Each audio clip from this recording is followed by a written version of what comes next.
Hey everyone, it's your boy Terry O'Brien with JT Sports Cards.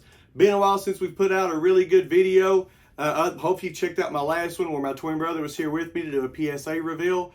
And guys, thanks to all of the viewers, all the subscribers, everybody that supported the channel. We have now officially been monetized from YouTube. Very happy about that. And that's all because of you guys helping to make the content that we put out to be better for what you would like to see. So today, though, we're going to be talking about the GOAT debate, and I'm going to prove to you without any shadow of a doubt that Scottie Pippen did not carry Michael Jordan. Like and subscribe, and let's get it.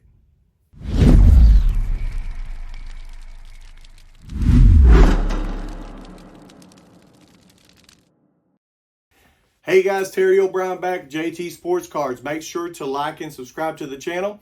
And like I just said, I'm going to get back into the saddle with this GOAT debate and prove that Scottie Pippen did not carry Michael Jordan. Now, a lot of people are making the argument about the fact that Scottie Pippen, they say, was a more efficient player on the court than Michael Jordan. That he was a better passer and a better rebounder and a better defender. And they basically say that Pippen carried Jordan to 6 different championships.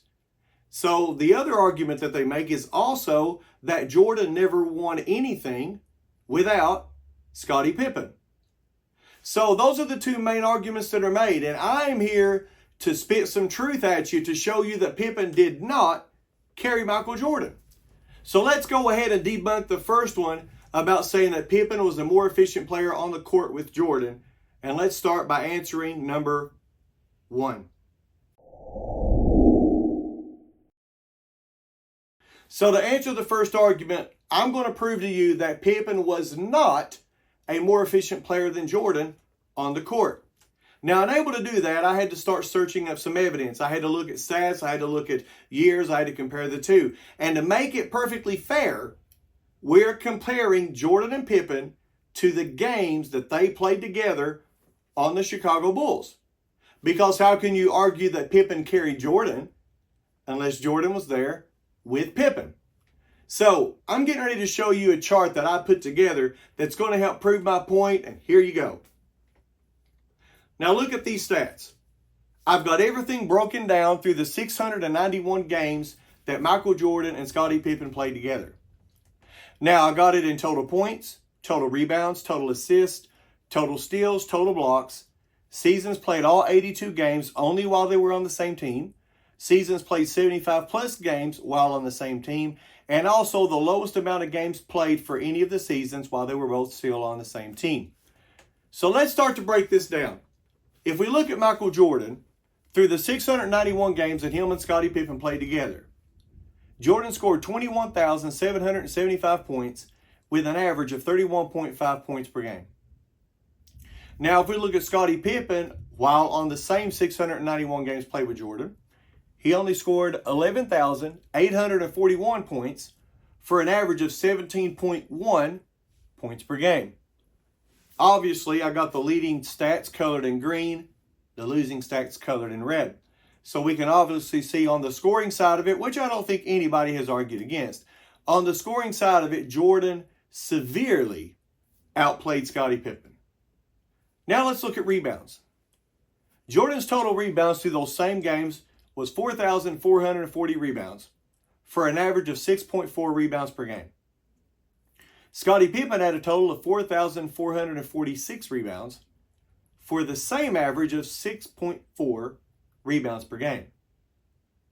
Now, Scottie Pippen is a 6'8", 6'9", small forward / power forward, which everybody says can guard all positions. And we had Jordan only as a 6'6" shooting guard. Explain to me, if Pippen is so much of a better rebounder than Jordan, why is it in 691 games, being 3 inches taller, that he only had 6 more rebounds through all of that than Jordan? Then look at their averages. Jordan and Pippen, through all the times that they played together, averaged the same identical amount of rebounds of 6.4 per game. That's not being a better rebounder. That's being equal. And honestly, since Jordan was about 3 inches shorter than Scotty, that made Jordan the better rebounder. Some might argue against that. And to those people that would say that doesn't matter, well, explain to me this. Why is Charles Barkley still the shortest man in the history of the NBA to win a rebounding title? Why did Dennis Rodman lead rebounding, I believe, in 10 different seasons at only 6'9", and you had guys that was 7 foot, 7'1", 6'10", 6'11"? Why did he average more rebounds than David Robinson and Patrick Ewing and Hakeem Olajuwon and Shaquille O'Neal and George Mirasan and Manute Bol? Explain that. So if that is credibility to Barkley and to Rodman being better rebounders at a shorter height, then it made Jordan also a better rebounder than Pippen for having the same average, only having 6 less, and only being 6'6". Now let's look at assists. A lot of people have compared Scottie Pippen to LeBron James and saying that Scottie Pippen is a better passer and makes his teammates better than Jordan did. Through the 691 games they played together, Jordan had 3,861 assists for an average of 5.6 assists per game. During those same games together, Scottie Pippen had 3,667 assists for an average of 5.3 per game. You see that? Same thing I'm looking at. Jordan had more assists and more assists per game in all the years that him and Scottie Pippen played together. That debunks that theory. Jordan was a better passer and passed for more assists than Pippen. Now let's look at steals, because everybody says Scottie Pippen, well, not everybody, but people who discredit MJ say that Scottie Pippen was a better defender and that Scottie Pippen was always put there to defend against the best player. Steals. In that same amount of time, Jordan had 1,722 steals for an average of 2.5 per game. Pippen had only 1,363 steals for an average of 2 a game.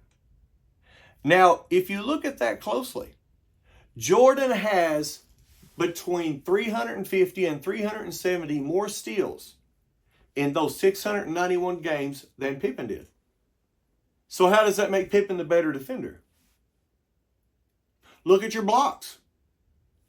Jordan had 573 blocks for an average of 0.8 a game. Pippen had 623 blocks for an average of 0.9. Explain to me how a small forward / power forward that can guard all 5, that's supposed to be a better defender than Jordan, explain to me how having 3 inches of height on him and playing nearly 700 games that he only has 60 more blocks than Jordan, who was 6'6". Doesn't add up, folks. For the height, Jordan was as good of a blocker as Pippen was, with a 3-inch deficit in height. You know why? Because his vertical was so much higher than Scotty's. Jordan could get up there and block people at a shorter height than Pippen because Jordan could jump higher and he had a great defensive mind. Now let's look at how they played, or how many games they played rather. In all the years they were on the Chicago Bulls together, Jordan had 6 seasons that he played all 82 games. Scottie Pippen had 4. Jordan had 9 seasons that he played at least 75 games. Pippen only had 8.